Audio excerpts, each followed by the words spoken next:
그러니까 우리는 너무 그 코스피와 코스닥이라는 곳에 갇혀있을 필요가 없다. 여러분들 보이스 비 앰비셔스 더 넓은 물에서 놀자.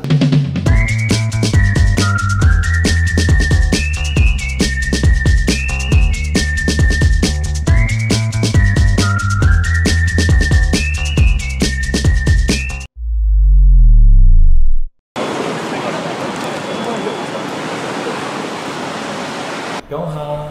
그게 뭐예요? 명기하이라는 뜻. 누굴 만나러 온 거야? 김단태님을 만나러 왔습니다. 오늘 뭐 준비 많이 했어? 네. 화이팅! 파이팅! 안녕하십니까. 안녕하세요. 오늘 저희는 미국 주식에 대해서 한번 공부해 보려고 미국 주식 장인으로 김단태님을 한번 만나뵈러 왔습니다. 자기소개 한번 부탁드리겠습니다. 네, 안녕하십니까. 사실 뭐 장인은 아니고 그냥 뭐 미국 주식을 좋아하는 내일은 투자왕이라는 유튜브 채널을 운영하고 있는 김단태라고 합니다. 단태님은 미국 주식은 언제부터 시작하신 거예요? 저는 미국 주식 처음 시작했던 게 2015년 이쯤에 시작한 것 같아요. 제가 원래 이제 개발자였는데 처음으로 창업한 회사가 카카오에 인수가 되면서 카카오에서 일을 했고 상장했을 때부터 돈이 좀 생겨서 그때부터 이제 무지성으로 미국 주식 투자를 시작을 하면서 뭐 한국 주식도 그때 좀 시작을 하고 이제 본격적으로 시작한 건 한 17년 후반, 18년 요때부터 이제 본격적으로 했다고 말하는 게 맞을 것 같아요. 미국 주식 투자하셨을 때 그 매매 스타일은 지금 확립된 매매 스타일이 있으신 거예요? 사실 저도 이제 매매 스타일이 진짜 끔찍한 혼종과 혼란과 정말 그 뭐랄까 혼돈의 카오스 그 자체였는데 처음에 이제 주식 접하면 사실 뭘 제일 많이 보냐면 단타를 제일 많이 봐. 그쵸. 그렇지 않아요? 근데 이제 단타를 사람들이 똑같은 어떤 규칙으로 매매를 하고 있는 걸 보면 어떻게 보면 노가다를 하고 있는 거잖아요. 아마 단타하는 분들은 다 공감할 거예요. 매일매일 노가다 한다. 약간 이런 느낌을 받을 수 있는데 그거를 보다 보면 이거 자동으로 할 수 있겠는데? 라는 생각을 하면서 사실 제가 처음으로 매매했던 거는 프로그램을 짜서 저 사람들은 매일매일 그 호가창 보면서 노가다 하고 있지만 나는 몰디브에서 과일 음료 먹으면서 버튼만 누르면 컴퓨터가 알아서 매매해야 하는 그런 프로그램을 만들어야겠다. 소위 말해 뭐 이걸 시스템 트레이딩이라고도 하고 뭐 알고리즘 트레이딩이라고도 하는데 그런 거를 사실 제 커리어 초창기에서는 좀 많이 했었어요. 근데 이제 그런 걸 하다가 보니까 많이 느꼈던 게 뭐냐면 트레이딩 자체의 한계일 수도 있는데 한국에서는 할 수 있는 금액도 되게 제한이 많고 물론 미국으로 가면 조금 더 많은 금액으로 할 수 있긴 한데 그런 여러 요인들 때문에 한국 주식은 저는 단타로 좀 많이 했고 그 다음에 미국 주식으로 넘어가면서는 아무래도 약간 반강제로 장기 투자를 하게 됐다고 얘기할 수가 있을 것 같고 저는 보통 사면은 그래도 한 3년 이상은 보유하려고 하는 편이에요. 그러니까 아예 단기적인 관점으로 별로 접근을 하지 않아요. 지금도 그러면은 한국 주식보다는 미국 주식을 좀 중심적으로 거래하고 계신 건가요? 사실 요즘 한국 주식도 좀 많이 봐서 정말요? 요즘 좀 한국 주식도 많이 봐요. 그래서 한국에서 금융회사를 다니는 경우에는 한국 주식을 매매하는 거에 대해서 신고를 해야 되거든요. 그래서 신고를 해야 되는 게 좀 짜증나서 한국 주식을 잘 안 본 것도 있었고 그러다가 보니까 오랜만에 다시 할 수 있게 되니까 한국 주식도 좀 재밌는 거야. 약간 미국과는 좀 또 다른 매운맛. 다이나믹하더라고 한국 주식도. 그래서 그런 다이나믹함을 보면서 약간 한국 주식도 살짝 이렇게 기웃거리고 있지만 그래도 메인은 미국이긴 해요. 아마도 앞으로도 주력은 전 미국으로 갈 것 같다고 생각을 하는 게 그냥 이렇게 생각을 하면 돼요. 한국에서 주식 투자를 장기로 만약에 한다라고 하면 섹터가 몇 개 없어요. 그냥 외국인 입장에서 얘기하면 한국은 반도체밖에 없는 국가야. 냉정하게 말하면 그렇잖아요. 물론 뭐 바이오 있긴 하죠. 바이오도 있고 패션도 없진 않고 뭐 있긴 있어요. 뭐 주식을 만약에 쇼핑이라고 비유를 하면 왜 굳이 동네 구멍가게에 가서 거기에 있는 물건만 사려고 하냐는 거죠. 만약에 내가 물건을 살 거면 모든 물건이 다 모여있는 그런 매장이 훨씬 낫지 않나? 그러니까 예를 들면 뭐 월마트 이런 데 가서 코스트코 막 엄청 큰 매장 그런 데 가서 쇼핑을 하는 게 아무래도 내가 원하는 물건을 살 가능성이 높지 않겠어요? 선택의 자유도적인 관점에서 봤을 때 미국 주식으로 넘어가면 모든 게 다 있다고 생각을 하면 돼요. 그리고 엄밀히 따지면 저는 미국 주식만 하는 건 아니고 뭐 일본 주식이나 유럽 주식이나 뭐 호주나 이런 거에 대해서도 경계를 세우고 있진 않아요. 그래서 외국 주식이라고 표현하는 게 더 맞을 것 같아요. 물론 미국이 제일 많긴 하죠. 미국이 많긴 하지만 외국 주식이고 그러니까 대부분 그 여러분들이 왜 한국 주식을 하고 있는지도 알아요. 왜 한국 주식 하냐면 한국말로 되어 있으니까 설명이. 맞죠? 그것 때문에 한국 주식 하는 거거든요. 그리고 내가 좀 더 관찰할 수 있는 것들이 있으니까 이 두 가지인데, 근데 이 두 가지가 최근에 많이 좀 경계가 흐려졌어. 옛날에는 우리가 언어에 대해서 큰 장벽이 있다고 생각했는데 요즘에 인공지능 때문에 금융과 관련된 글을 읽기가 너무 쉬워졌어. 그래서 뭐 디벨이라고 해서 그 번역기 같은 것들이 있는데 저는 이제 그걸 유료로 구독해서 쓰고 있거든요. 근데 그런 거 그 구독해서 쓴 다음에 영어 문서들 보면 다 정말 한글 문서처럼 보여요. 그래서 뭐 엄청 디테일한 뭐 뉘앙스까지는 못 잡을 수 있어도 대략 무슨 얘기 하는지는 어렵지 않게 볼 수가 있는 시기가 됐어요. 그래서 뭐 대형 종목은 이미 한국어로 된 설명도 너무 많은데다가 중소형으로 넘어가더라도 그런 번역기를 이용하면 영어가 마치 한국어인 것 같은 그런 느낌을 받을 수 있다는 게 하나가 있고, 한국 사람들이 한국 주식을 투자하면은 애널리스트 리포트 같은 것도 되게 편하게 잘 읽을 수 있고, 근데 이제 미국은 대형 기관에서 만들어내는 리포트들도 다 유료라고 들었는데 맞아요. 혹시 그런 것들에 대한 접근성은 어떻게? 그런 거에 대한 접근성은 어떻게 해결하냐면 미국 쪽이 또 은근히 툴이 많아요. 그래서 툴 중에는 이것도 전혀 PPL이 아니지만 시킹알파라는 사이트 같은 데가 있는데, 그래서 말씀하신 것처럼 애널리스트 보고서 대부분 유료거나 약간 구하기 어려운 부분들이 있는데 시킹알파도 물론 유료긴 해요. 거기 이제 구독제 유료긴 한데 들어가면 대충 이 종목에 대해서 사람들이 약간 크라우드 소싱 같은 느낌으로 사람들이 그 종목에 대해서 막 글을 써놓거든요. 그러면은 사실 시킹알파 들어가서 그 종목에 대한 글만 몇 개 읽어보면 대충 일단 어떻게 돌아가는지는 알 수 있어요. 물론 이제 공식적으로 기업 공시 자료나 이런 것도 당연히 보는 게 좋은데 저도 사실은 시킹알파가 좀 더 보기는 쉬워서 시킹알파로 항상 시작을 하고, 그 다음에 최근 이슈들은 트위터가 제일 좋아요. 트위터 가서 그 회사의 티커, 뭐 예를 들어서 애플이야, 뭐 APPL이 애플의 티커거든요. APPL을 치거나 그런 티커들을 바로바로 입력하면 그 종목의 가장 최근 이슈들을 바로바로 알 수가 있어요. 그래서 저는 제일 추천하는 게 툴은 3개 정도 추천하는데, 방금 맨 처음에 말했던 시킹알파, 대충 이 종목에 대해서 뭐라고 얘기하는지 이걸 볼 수가 있고, 그 다음에 트위터 바로 티커 입력해보면 볼 수가 있고, 또 하나는 툴 이름 자체가 티커인데 TIKR.com이라는 사이트가 있는데 거기는 또 뭐가 좋냐면 그 회사의 재무제표를 분기별로 다 볼 수 있어요. 저는 그런 것도 좀 많이 보는데 역사적인 밸류에이션, 히스토리컬로 PBR을 얼마나 받았는지, 그런 게 지금 이 회사가 역사적으로 받아온 퍼가 있을 거고, 근데 그 역사적인 퍼에 만약에 한참 못 미쳐, 그럼 보통 그 못 미치는 이유가 있거든요. 그 저렴한 이유에 내가 공감을 하면 안 사겠지만 그 저렴한 시장의 이유에 나는 공감하지 않아, 그럼 살 수 있겠죠. 그쵸. 그런 역사적인 퍼를 보는 걸 되게 좋아해요. 꼭 퍼일 필요는 없고 사실 PBR도 나쁘진 않다고 봐요. 왜냐면 퍼는 알다시피 변동성이 너무 크거든요. 왜냐면 뭐 갑자기 적자 났다 흑자 났다 이럴 수 있으니까. 어쨌든 역사적인 밸류에이션을 보는 걸 되게 좋아하고, 역사적인 관점에서 이 회사가 싼가 비싼가를 보면서 내가 이걸 이때는 그럼 좀 진입해도 좋겠다 이런 생각을 하는 경우들도 있습니다. 그러면 그 미국 주식을 공부할 때 말씀해주신 시킹알파, 트위터, 그리고 TIKR.com 그리고 딥L 같은 걸 쓰면은 한국 주식 투자할 때만큼 충분한 정보를 얻을 수 있다. 그렇습니다. 탐방을 내가 가거나 뭐 이런 거는 좀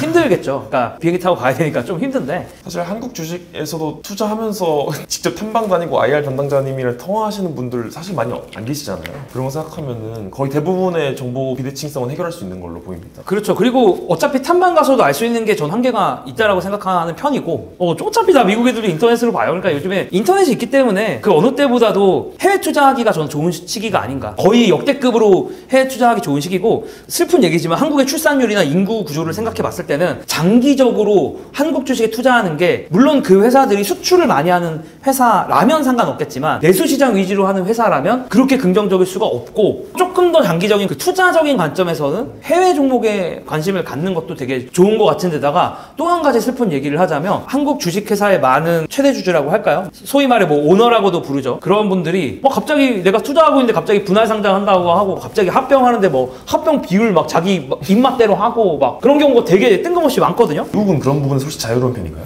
미국은 그거를 함부로 잘못하면 깜빵을 갈 수가 있어요. 그런 법적인 게 훨씬 더 빡빡하게 되어 있어요. 아니면은 내가 상속을 하기 위해서 그 상속할 수 있는 회사의 가치를 어떻게든 낮추려고 그런 짓들을 하거든요. 근데 그럼 이제 배임에 해당하기 때문에 주주들에게 배신을 때리는 그런 행위라고 봐지기 때문에 응징을 당한다라고 얘기할 수가 있고, 물론 미국이 100% 없다라고 얘기할 수는 없어요. 그런데 일반적으로 한국보다는 훨씬 더 주주 가치에 대해서는 걱정을 안 해도 되고, 사실 투자자의 이익이라는 거는 전 곱셈이라고 생각을 해요. 뭐냐면 회사의 정말 진짜 가치 곱하기 주주를 얼마나 환원해 주냐, 요 곱하기 2개인데, 요 곱하기가 한국은 정말 슬프게도 이 주주 환원에 대해서는 생각보다 지금까지도 신경을 안 쓰는, 좀 덜 쓰는 그런 분위기다 보니까 한국은 단타해야 되고 미국에서는 장기 투자해야 되고 이런 얘기가 나오는 나오는 거고 저도 뭐 그거에 대해서 부정하기가 어려운 것 같아요. 그렇군요. 아직 우리나라 금융시장이 조금 더 사람들이 믿고 장기 투자하려면 조금 더 선진화가 돼야 되는데 그런 부분에서 좀 미숙한 게 많은 것 같습니다. 한국에 진짜 어지간한 중견업체들 상장한 거 보잖아요. 그러면은 자회사만 상장되어 있는 경우도 많고 모회사는 아예 따로 뭐 비상장으로 있거나 다른 것들도 그렇겠지만 뭐 식음료들 회사들 최근에 누가 막 물어봐서 찾아봤는데 이 회사가 파는 과자에 대해서 이 회사가 파는 라면에 대해서 이 회사가 온전히 평가받을 수 있을까? 왜냐면 너무 회사들이 거미줄처럼 지분관계가 엮여있고 비즈니스가 엮여있는 회사가 너무 많거든요. 그래서 그런 게 이제 한국 주식 볼 때는 난이도가 올라가더라고요. 미국에서 상장하면 다 깔끔하게 딱 다 상장하는데 한국은 그렇게 안 돼 있는 게 너무 관례화되어 있고 하다 보니까 단테님 유튜브 채널을 보면은 알 수 있는데 사실 단테님께서는 기업 분석도 기업 분석이지만 투자 대가들 있잖아요. 예를 들면 뭐 레이 달리오, 워렌 버핏, 찰리 먼거 등등 이제 그런 분들에 대해서 되게 공부하시는 영상들이 많이 올라오더라고요. 단테님께서는 그런 분들에 대해서 공부를 하면서 어떤 점을 깨닫게 되셨는지도 좀 궁금합니다. 삶에 대해서 많이 배우는 것도 있죠. 예를 들면은 워렌 버핏에 대해서 이제 컨텐츠를 만들다 보면 그의 이제 인생에 대해서도 한번 바라보게 되는데 그 사람은 막 그러거든요. 내가 일하러 가는 게 너무 좋아서 나는 탭댄스를 추면서 간다. 약간 둠칫두둠칫하면서 출근한다 이런 얘기를 워렌 버핏이 실제로 하거든요. 진짜 근데 이 사람이 신나는 게 너무 보이는데 그러면서 그런 생각들을 많이 하죠. 어떤 일을 하더라도 나이가 워렌 버핏처럼 됐을 때도 신날 수 있는 그런 일을 선택해야겠다. 투자 방법에 대해서도 배우지만 그런 사람들 보면서 좀 인생에 대해서도 많이 배우는 것 같고 우리 달리오 형한테는 제가 영향을 받은 게 크게 두 가지가 있는데 하나는 그 형이 이제 명상을 되게 좋아하세요. 그래서 항상 명상 얘기를 되게 많이 하는데 제가 명상에 좀 더 진지하게 입문하게 된 계기 그리고 명상에 대해서 조금 더 찾아보게 된 계기가 어떻게 보면 달리오 형의 명상이 하나 있는 것 같고 또 다른 거는 달리오 형이 가끔 하는 얘기인데 내가 어떤 아이디어가 있어. 근데 그 아이디어가 맞는지 틀린지에 대해서 알기 위해서는 늘 이 아이디어에 대해서 반대 사이드의 이야기를 들어봐야 된다. 물론 이 반대 사이드의 이야기를 아무나 듣는 게 아니라 이 분야에서 어느 정도 검증된 사람이 반대하는 얘기를 들어봐야 된다는 얘기를 달리오 형은 입에 달고 사는 얘기 중에 하나거든요. 그래서 그런 거 보면서 저도 항상 제가 어떤 아이디어를 갖고 있을 때 이 아이디어에 반대하는 투자 아이디어를 항상 찾아보려고 했던 습관이 그때 좀 길러졌고 그러다 보니까 제 채널에 항상 보면 상승한다는 얘기하면서 아닐 수 있다는 얘기도 하고 하락한다는 얘기하면서 상승한다는 얘기도 하니까 사람들이 머리가 아픈 거지. 이 자식은 왜 이렇게 일관성이 없나. 일관성이 없는 이유가 사실 달리오 형의 영향인 거고 늘 항상 좀 반대 사이드 의견을 보면서 철학적으로 얘기하자면 정반합의 느낌으로 그걸 좀 어느 정도 합치다 보면 시장에 대한 생각이 좀 명확해지는 그런 부분들도 있는 것 같아요. 그래서 제가 어떻게 보면 금융을 공부하고 판단을 내리면서는 달리오 형한테 좀 그런 거를 많이 영향을 받지 않았나. 땡큐 I love you 레이 달리오. 이제는 좀 이제 실제적인 투자 사례들에 대해서 한번 여쭤보려고 합니다. 미국 주식 투자하셨을 때 그 투자를 하신 여러 가지 케이스들이 있었을 텐데 그 케이스들 중에서 가장 만족스러웠던 케이스랑 아직도 후회되는 케이스가 있다면 어떤 게 있을까요? 그 만족스러운 것부터 일단 얘기를 해보자면 그러니까 페이스북을 투자를 이제 했었는데 메타는 사실 태생부터 알고 있을 수밖에 없던 기업이거든요. 카카오라는 회사에 저는 있었고 메타에 대해서 항상 인지를 하고 바라봤는데 항상 너무 먼 그대인 거야. 이 밸류에이션이 괜찮은 것 같은데 비싸고 그리고 페이스북은 별로인 것 같은데 인스타가 너무 좋아 보이고 사고 싶지만 너무 비싼 주식들 항상 그런 주식들 있잖아요. 그런 게 이제 저한테는 메타였는데 근데 이제 한 작년 재작년 정도부터 해가지고 메타 분위기가 좀 많이 바뀌었어요. 어떻게 바뀌었냐면 좀 여러 가지 스캔들에 휩싸입니다. 사용자의 정보를 좀 임의로 빼놨다 라든가 선거 관련돼서 정치적인 이슈의 한가운데에 서기도 했었고 또 애플이 프라이버시 관련된 걸 바꾸면서 메타가 악영향을 받기도 했고 일단 이게 하나가 있었고 두 번째가 틱톡의 부상 숏폼 SNS가 나오면서 인스타그램, 페이스북 지표들이 더 악영향을 받았어요. 그러면서 이제 원펀치, 투펀치 맞고 메타가 이제 3펀치를 맞으면서 거의 KO까지 가는데 마지막 펀치는 메타버스였어요. VR. 이제 우리는 페이스북을 버리고 메타로 바꿉니다라고 하면서 만들었던 어떤 그 메타버스들이 있거든요. VR 디바이스 뭐 오큘러스 같은 거 출시하고 이게 헤드셋 같은 거 요걸 딱 쓰면서 이 안에서 다양한 것들을 할 수 있습니다. 막 이렇게 했는데 판매량을 메타는 정확하게 발표하고 있지 않거든요. 자, 판매량을 정확하게 발표 안 한다는 건 뭐다? 망했다. 이렇게 생각하면 돼. 보통 망하니까 발표 안 하는 거야. 잘 됐으면 발표하지. 뭐 그런 것들 때문에 이런 3펀치를 얻어맞으면서 메타가 고점 대비 한 70% 정도 떨어졌나? 아직도 사실 올타임 하이 회복을 못했어요, 메타는. 근데 이제 21년 한 하반기부터 해가지고 메타가 진짜 빅테크 중에서 정말 그 누구와도 견줄 수 없을 정도로 제일 많이 떨어졌어. 그래서 메타가 너무 비실비실한데 자, 아까도 제가 얘기했잖아요. 역사적인 밸류에이션과 비교를 해본다. 그냥 주가 떨어진 거 말고 히스토리컬 밸류에이션을 봤을 때 메타가 퍼가 어느 정도로 떨어졌냐면 9, 10 이 정도까지 떨어졌어. 그 떨어지기 전에는 그러면 원래 30 뭐 이 정도 됐을 것 같고, 근데 이제 90까지 떨어진 거야. 밸류에이션이 거의 3분의 1 토막이 난 건데, 아니 한 자릿수는 너무 말이 안 되는 거야. 아무리 생각해도 9긴 하지만 10이긴 하지만 이거 너무 말이 안 된다. 그래도 얘네들은 정말 땅 팔면 돈만 벌 수 있다는 바로 그런 테크 기업인데, 뭐 공장 없어도 돈 벌 수 있잖아. 그치. 얘네들은 그런 테크 기업인데 어떻게 퍼가 9에서 10이지? 그런 거를 이제 계속 좀 째려보고 있었을 그 즈음에 뉴욕 대학교에 되게 유명한 교수님이 다모다란이라는 그 인도 교수님이 있는데, 여기 교수님이 메타 요즘 너무 핍박받는 거 아니니 하면서 자기 홈페이지에 페이스북 밸류에이션 한 걸 올렸어. 심지어 밸류에이션 할 때 아까 페이스북이 새로 시작했다는 그 가상현실 VR 관련된 사업부의 밸류를 빵으로 측정했는데도 지금 주가보다 더 높은 거야. 본인이 생각하는 적정 주가가. 그리고 그거를 다운받아서 제가 생각한 숫자들 넣어봤어. 근데도 싸네? 저도 꽤 보수적으로 이제 숫자를 넣었거든요. 근데 생각해보니까 너무 싼 것 같다는 생각을 할 때쯤에 이제 메타가 페이스북과 인스타그램 업데이트를 해. 약간 틱톡처럼 바뀌었어요. 아주 단순하게 말하면. 사실 그리고 제가 인스타를 그때까지 안 하다가 인스타를 하기 시작한 게 제가 메타 살려고 메타를 살까 말까 판단하기 위해서는 메타를 써봐야 되잖아 더. 그래서 사실 인스타를 더 열심히 하기 시작했는데, 그 즈음부터 옛날에는 인스타그램 써보신 분들은 아마 다 알 거예요. 팔로우 위주의 게시물만 보였어. 내가 팔로우 한 사람만. 그런데 이제는 팔로우 내가 안 한 사람도 많이 보여.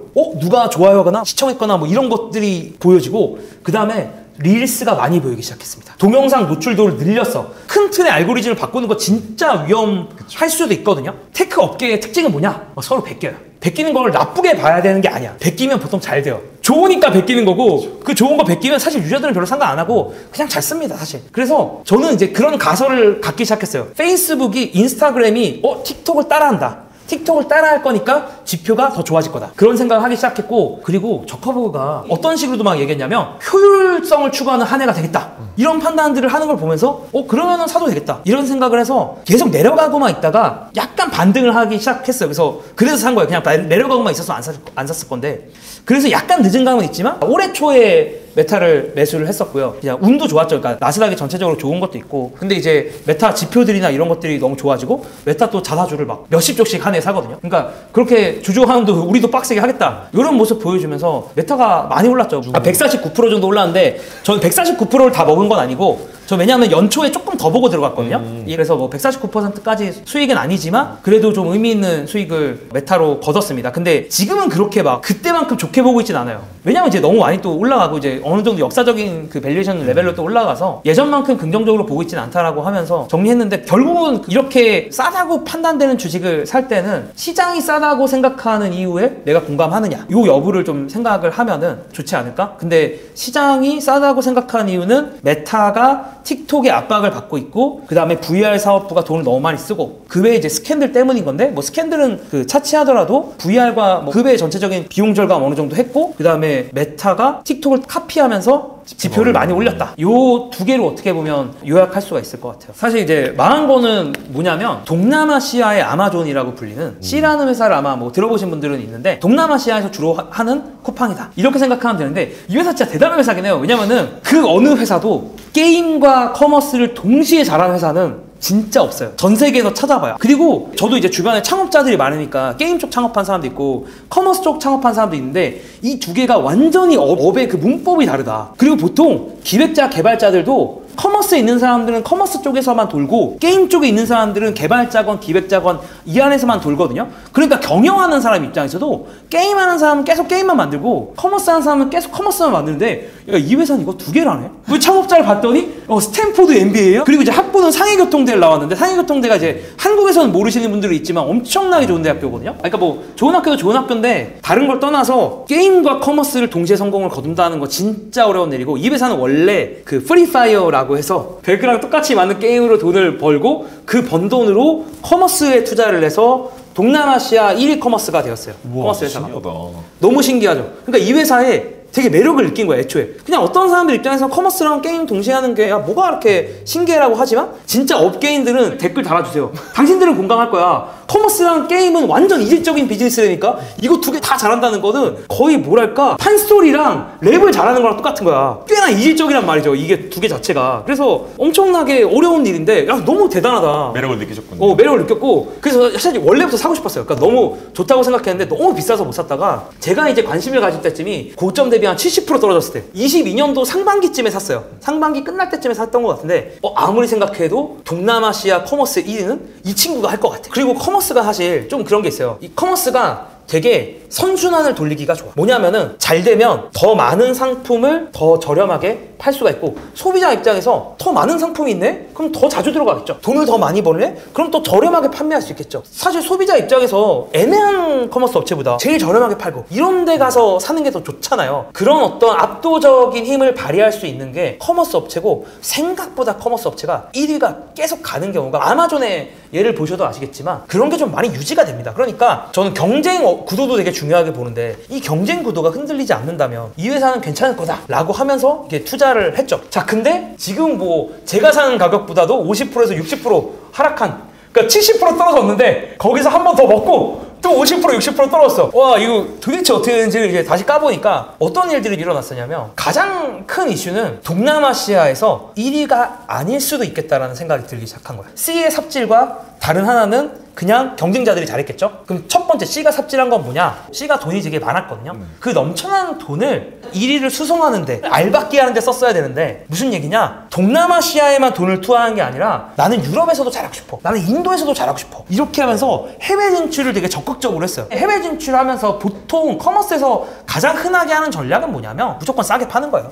내가 손에 주고 팔면 무조건 삽니다. 근데 원래 C가 동남아시아에서도 1등을 할 때 무조건 싸게 팔면서 사람들을 이제 중독시켰기 때문에 그 전략을 해외에서 그대로 구사를 한 거예요. 근데 여기서 왜 좀 삐끗했다라고 보냐면, 이 해외에서의 일단 성과가 애매했고, 그 사이에 경쟁 업체들이 치고 올라온 거야. 동남아시아에서 경쟁 업체들. 대표적으로는 커머스 2위라고 할 수 있는 라자다라고 있어요. 그냥 알리바바 자회사예요. 근데 알리바바가 21년, 22년에 무슨 이슈가 있었냐? 5회사가 정부의 핍박을 받으니까 자회사가 비즈니스를 공격적으로 할 수 없겠죠. 이번에 바뀐 CEO부터는 지표가 그래도 꽤 괜찮아지는 거야. 그래서 2등의 지표가 꽤 괜찮아진 게 하나가 있었고, 다른 하나는 갑자기 새롭게 동남아시아 커머스 4, 5등 정도로 갑자기 올라온 혜성 같은 곳이 있었으니 바로 그 이름 틱톡샵. 틱톡이 커머스를 하기 시작을 했는데 이 성과가 엄청 좋아요. 한국에서는 지금 틱톡이 커머스를 본격적으로 안 하고 있는데, 다른 국가에서는 지금 중국에서도 그렇고 뭐 동남아시아에서도 그렇고 틱톡이 커머스를 합니다. 앱을 키면 거기서 인플루언서가 홍보하는 물품들을 살 수가 있는 거예요. 이게 지표가 너무 잘 나오는 거야. 근데 이건 어떻게 보면 상식적이긴 해요. 왜냐? 트래픽을 차지하면 그 안에서 돈이 언제나 흐르게 되어 있기 때문에 그거를 사실 틱톡이 너무 잘했고, 그러다 보니까 사람들이 좀 의심을 하기 시작한 거죠. 1등을 할 수 있을까? 그게 무너지면 C의 주가가 더 무너질 수밖에 없어요. 그래서 C의 주가가 더 이렇게 흑자 전환을 3분기 연속으로 했음에도 불구하고 시장 점유율이나 이런 것들이 지표가 아름답게 우상향하지 않으면서 무너지기 시작했다라고 요약을 할 수가 있고, 이게 사실 또 쿠팡이랑 되게 비교가 많이 돼요. 그러니까 작년도 기준으로 봐서는 쿠팡 주가는 많이 올랐거든요. 물론 고점 대비해서 많이 떨어졌어요. 근데 작년도에 비해서 왜 쿠팡의 주가가 이렇게 좋냐? 쿠팡은 한국에서 1위 알박기를 명확하게 하고 있거든요. 근데 왜 C는 못하고 쿠팡은 했어? 라고 물어보신다면, 남는 현금들을 쿠팡은 물류에 투자했어요. 쿠팡 로켓 배송에 투자했어요. 이거를 투자를 해버리니까 한국의 다른 커머스 업체들은 쿠팡에게 좀 초격차를 느끼고 있는 상황이에요. 근데 C는 인프라를 쿠팡처럼 투자 안 하고 그 모은 돈을 다 해외에 썼다니까. 그러니까 다른 업체들 입장에서 조금만 열심히 하면 얘가 따라잡을 수 있겠는데? 그런 어떤 희망의 가능성을 보잖아요. 그러니까 C는 이제 1등을 했던 거를 이제 유지를 못할 수도 있지 않을까라는 그런 의문을 맞이하게 된 거고, 이렇게 제가 손해본 투자권이 별로 없는데 C가 거의 저한테 이제 최악의 아픈 손가락이 되어서, 이 손가락을 잘라야 되나? 이 아픈 손가락 가위로 자를 거냐, 아니면 그냥 그래도 손가락인데 이걸 계속 봐야 되나. 그래서 저도 사실 좀 계속 보고 있어요. 그러니까 틱톡샵이 정말 짱 먹을 거냐, 이거는 커머스 투자하시는 모든 분이 생각하셔야 돼요. 틱톡샵 지표가 중국에서도 심상치 않아요. 예를 들어서 뭐 중국의 알리바바나 핀도도나 징동닷컴 이런 거 투자하시는 분들도 틱톡샵의 것들을 좀 보실 필요가 있다. 생각보다 쇼폼은 커머스랑 연결될 여지가 강해 보인다. 요게 이제 제가 최근에 본 어떤 좀 재미있는 트렌드고 재미있는 시장의 변수인 것 같아서 좀 지켜보면서 손가락을 자를까 말까 고민을 하고 있습니다. 와, 근데 이게 듣다 보니까 시간 간 줄 모르겠는데, 이렇게 되게 다양한 기업들에 단테님은 관심을 가지고 계속 공부를 하시잖아요. 그런 다양한 기업들을 어떻게 처음에 관심 갖고 알아보게 되는? 근데 이거는 약간 그런 것 같아요. 이게 주식 투자 하시는 분들은 잘 아는데 약간 병에 걸려야 돼. 그러니까 세상 모든 걸 다 주식으로 보면 돼요. 제가 입고 있는 이 옷 룰루레몬입니다. 룰루레몬 상장사죠. 그냥 내 주변에 관심 갖다 보면 다국적 기업들 되게 많습니다. 뭐 맨날 먹는 코카콜라, 펩시 이것도 뭐 다 상장사고, 아니면 뭐 요즘 사람들이 좋아하는 명품 대부분 상장사죠. LVMH 아니면 캐닝이죠. 제일 중요한 건 갑자기 더 눈에 많이 보이기 시작한 거를 주식이랑 연결시켜야겠다라는 생각을 갖는 거예요. 그게 제일 중요한 것 같아요. 그래서 세상에 보이는 모든 거를 주식이라고 생각하자. 그러면 그 안에서 분명히 기회가 있을 수 있고, 그 다음에 그냥 본인 분야에 대해서 평소에 많이 관심을 갖다 보면 내가 접하지 않은 것들이라고 해도 상장해 있는 경우가 되게 많아요. 뭐 진짜 미국 쪽은 별별 게 다 상장해서, 뭐 예를 들면 나이트클럽도 상장사가 있고 풀장도 상장사가 있고, 그러니까 우리는 너무 그 코스피와 코스닥이라는 곳에 갇혀 있을 필요가 없다. 여러분들 보이스 비 앰비셔스, 더 넓은 물에서 놀자. 혹시 이런 것도 상장사가 아닐까? 아, 이런 비즈니스 있지 않을까? 그러니까 저는 한국 주식이니까 투자해야지가 아니고 내가 흥미가 있는 분야니까 난 이걸 투자해 봐야지라고 생각하면서 공부하기 시작하면은 이게 공부가 아니고 놀이가 될 수가 있어요. 재밌게 해야지 잘할 수 있다고 생각하거든요. 이 영상을 보고 미국 주식에도 또 관심을 갖는 초보 투자자분들이 많이 계실 것 같아서 그럼 마지막으로 한마디 해주신다면? 저는 초창기에는 좀 트레이딩을 많이 해서 되게 기술적인 지표들 갖고 많이 했었고, 그 다음에 아까 말했던 장기 투자를 관심을 가지면서부터는 기본적인 지표들을 많이 봤는데 결국은 두 개 다 봐야 되더라고요. 그래서 두 개를 다 보자. 결론은 제가 가장 최근에 느끼는 건 그런 거고, 그런 걸 어떻게 잘 조합할까, 뭐 사실 되게 원론적인 얘기긴 한데 그런 거 요즘 관심을 많이 가지고 있고, 우모투도 화이팅, 동강도 화이팅, 최병기도 화이팅, 여러분들도 화이팅 하시기 바랍니다. 안녕. 사인 한 번만 해주실 수 있어요? 물론이죠. 아, 이거 약간 뭐 드래곤볼처럼 한 명씩 사인 모으는 건가요? 맞습니다. 만나 뵙는 분들한테 받고 싶어가지고. 잠깐만요.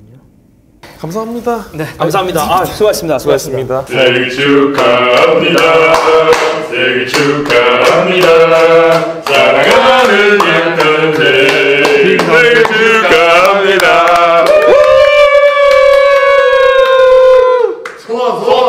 소원. 자, 물론 소원 딱 하나죠. 건강이죠, 건강. 다 같이 건강합시다. 네, 소원 하나, 이렇게 하지. 하나, 둘, 셋.